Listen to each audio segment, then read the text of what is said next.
Hello, my name is Claire, and today I'm going to talk about how I manage my chronic insomnia.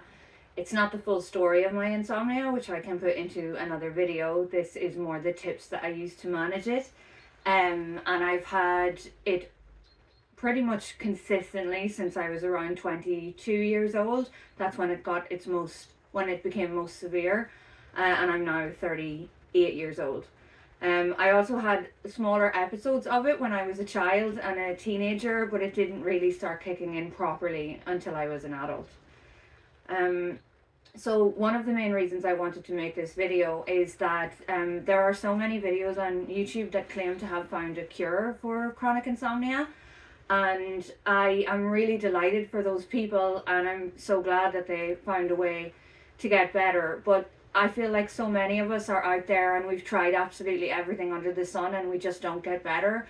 So this video is for those of you like myself that have accepted that this is just something that we're probably going to have forever because we've lived with it for so long, and it's for you to feel less alone and maybe discover one or two extra things you might not have discovered already on how to deal with it, not how to cure it.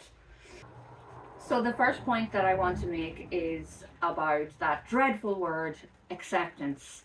Um, I remember years ago I had watched a video on a completely separate topic about a woman who had not found the right partner and not managed to have children in her life, and now was too old to have children. And when she was speaking about the word to describe the situation, her therapist had used the word grief. And I think that this is something we can apply to our situation to help us to accept the situation, and be able to manage it better once we've accepted it. When you have chronic insomnia, so much of your life changes and you lose so many things. Those of you who've had it for a long time will understand the huge impact that it has on your relationships, on your work, even down to what you're eating every day, the fear of food you can develop, thinking that it's affecting your sleep. So many different elements of your life are affected by this, even your creativity, the things that you need to cope. So it is a form of grief, and you need to sit down and grieve it. So many of us just spend years and years fighting and searching for a cure without actually sitting with our feelings and really thinking and grieving over what we have lost. And that is the first step, I think, to feeling a little bit calmer, if you can get through that process. And that calmness can lend itself to not necessarily sleeping, but at least feeling more calm when you are in your bedroom and you're trying to fall asleep and you're going through that same battle that you go through every night. For me, that word grief is so huge. And we live in a society that really doesn't seem to recognize what a insidious disease chronic insomnia is when you've had it for years and years, spanning into decades. It is a really severe disability, and that is something to grieve. You're grieving the fact that you don't have the healthy body that you need to function. So the second point I would like to bring up is explaining yourself, which is a little contradictory, seeing as I seem to be doing it in this video, but I'm doing it for other people in my situation. I think it's important to stop telling everyone around you what you're going through. Everyone has questions, and I feel like the more questions that you're asked and the more defensive that you can become because of the disbelief that you're frequently met with whenever you have a disability like this, it can lead you to feeling extremely stressed and using up so much precious energy that you have very little of. So I would say surround yourself by people, even if it's just one person that you can have in your life, or maybe you're lucky enough to have more, who are compassionate and who don't need you to keep explaining yourself all the time, why you're in a bad mood, why you can't do this, why you're struggling to walk, why you don't want to have to keep saying it over and over again. Protect your energy, and it's the same with your research and social media. So when you're looking for cures all the time, your social media feed, whatever you're using, YouTube or like whatever health websites you're using, the algorithm will start pushing that kind of content on you all the time. And it can, in your subconscious, be actually making you so depressed, consistently looking at all these sad stories about people who've never been able to sleep and worrying even more. It feeds into a bad cycle. So it's definitely important to do some research, but it's massively important to step away from it, have really strict boundaries with how often you're seeing this material, and make sure that you're having enough time for yourself to do the things that make you feel better and not just focusing on how to get better in this research. Okay, my third point is to try to find something that is consistent in your life, a constant that anchors you. It could be your job, but for a lot of people, work is a point of real stress when you have insomnia. So it was difficult for me to do this when I was younger because I traveled from country to country with my job. But since coming home permanently 4 years ago, 5 years ago, I have a couple of little things that I do every single day that really ground me, and I'm able to do them no matter how tired I am with insomnia. So my examples are taking care of my houseplants, just watering some houseplants. And then obviously if you have a better day where you've had a little bit more sleep, doing higher maintenance things with them, like giving them, pruning them or giving them their feed. But just on low, really low energy days, just being able to water even just one or two plants. Another example would be recording the bird activity in your garden, for example, something small like that, or even just one little 5-minute sketch every week when you have the energy. Because after a year, you'll see those things build. You'll see that even with extremely low energy, you manage to keep a plant alive. You manage to fill up half of a little sketchbook. You manage to recognize all the different bird calls in your garden. These little things are so good for your mental health, and they can be done on a really, really, really low amount of energy. So point 4 is similar to point 3, except this one is going to be more in terms of your health. So it's finding little rituals that help your health outside of sleeping, so that you can check a box in your mind saying, well, even though I'm not sleeping, I'm doing this little thing and this little thing to take care of my health, and that's really good for me. So for me, I have a little seed sprouter, a little clay pot seed sprouter, and I sprout broccoli seeds and radish seeds in there because they're really good for hormone health. And all I need to do is sprinkle some seeds in there and pour a little bit of water on it every day. It only just takes a couple of minutes, and it really makes me feel like I'm doing something really good for my health. Another one that I do is making kefir, homemade kefir. This takes a little bit more energy for sure, but once you get used to it, it's really quite easy and just takes a couple of minutes, and it has massively improved my gut health because I have several chronic health issues, and that has been one of the things that's helped me the most. So I know that by making that every day, I'm taking steps towards taking care of myself, even though I haven't been sleeping.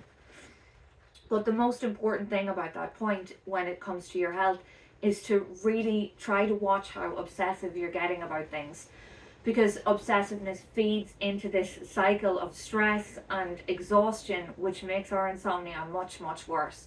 And I know it's a lot easier said than done, but if we try to put boundaries into how much research we're doing and how much we're thinking about our sleeping all the time, and instead focus on these positive little things, it can really change your mental space, which can lead to a lot less stress when it comes time for you to go to bed. So my next point is this bloody dreadful word that I hate so much, which is meditation. So I have a lot of issues with breathing and asthma, and my sinuses like feeding into all the chronic health problems I have. So typical meditation, sitting and focusing on a breath, for me will simply just make me anxious and feel worse and focus in on how my health isn't good. Or if I sit really quietly and zone in a lot in the pain in my body, then that stresses me out as well. So that does not suit the kind of brain that I have. I like to try to move around as much as I possibly can. So for me, meditation is more movement based. So I've reframed what meditation is in my head. So when I go for a short walk, that to me is a form of meditation. Looking at all the flowers around me, the grass around me, listening to the wind as I'm moving, that is a really good form of meditation for me. but unfortunately, due to illness, I can't walk very often. So I try to focus on things around me in the morning time, looking at things, appreciating the beauty in things, and because I am an artist, then taking those things later on and putting them into my art practice, it all becomes one thing that's all connected, and that also feeds into me having a good frame of mind, which is helpful when it comes time to go to sleep. There are lots of different kinds of meditation that you can do. Carl Jung has a book about active imagination, which is really amazing. It talks about daydreaming and how good daydreaming is for our health. And that's a form of meditation. So in the morning, I am in so much pain. I can't do anything for the first 2 hours I get up except sit down and stare into space. And when I'm staring, I often just have stupid jingles in my head from advertisements or just nonsense, and I just let it sort of all flow past me. And I'm like a complete zombie, really. But that to me is a really good form of meditation. I used to work in Galicia as a teacher, and at the end of the day, I had 4 teenage girls in a class. And so often when they were doing an activity, I would just check out for 5 minutes while they were busy and just stare into space. And I caught them laughing at me so many times. And they'd be like, Miss, why are you staring? Why are you drooling? But that was like my brain falling asleep, I think, when it was just catching up on a type of sleep. Daydreaming to me is now a type of sleep because I'm so sleep deprived that I look at it as a form of my brain cleaning itself out, and I try to focus on how that's actually really good, and that is a form of sleep, because some of us are just never going to get the traditional forms of sleep that we want. My next point, this again, you can frame it for what suits you in your life and the things that you're interested in. But creativity has been my life savior. It's just steadily throughout this illness since 22, I have fallen back on it time and time again when I'm in my very worst space. And even though I can go months without drawing or painting or writing, it doesn't have to be that you're producing work. It doesn't have to be this productivity mindset with your creativity. It's just looking at life in a creative way, appreciating the beauty around you, appreciating the way that you make a cup of tea. Everything can be creative if you want it to be. So, because creativity is so important to me, I focus a lot on researching artists and writers that have had insomnia, and that has helped me so much. Because insomnia is so isolating, especially if you don't have a close friend or family member that's going through the same thing. You really feel so alone. And even in these communities, chronic illness spaces, the fact that you're not having face-to-face contact with other people and just checking in every day, it's great to have this support, but it's really not the same. So I often feel like some of the people that I relate to the most are just dead philosophers and dead painters and artists, which is crazy. But recently I discovered Samuel Beckett, and I feel like he has written his plays and books just for me, about this interminable wait through life when you're ill. Like, you're always waiting for sleep, waiting to feel better, waiting for a pain to go away. And I just feel so much less alone when I read his work. He suffered from insomnia. Some painters that I really adore that I discovered recently, I'm gonna say this name wrong, Egon Schiele, if you look him up, his really dark, like angular, distorted images, Francis Bacon as well, they speak out so loud to me about how disfigured your life can feel whenever you're going through this. And even though all that sounds so sad, when I see these, they don't make me feel sad. They make me feel really less alone. I can really relate to them, and just to how many people have went through this, how many artists and writers have been through this for millennia. And I think the creativity that can come alongside this kind of deep suffering of never ever sleeping is, and I hate saying this word, but in a way it's a gift. And I think if I can look at it like that, it really helps me. So obviously all of these points aren't going to work for everyone.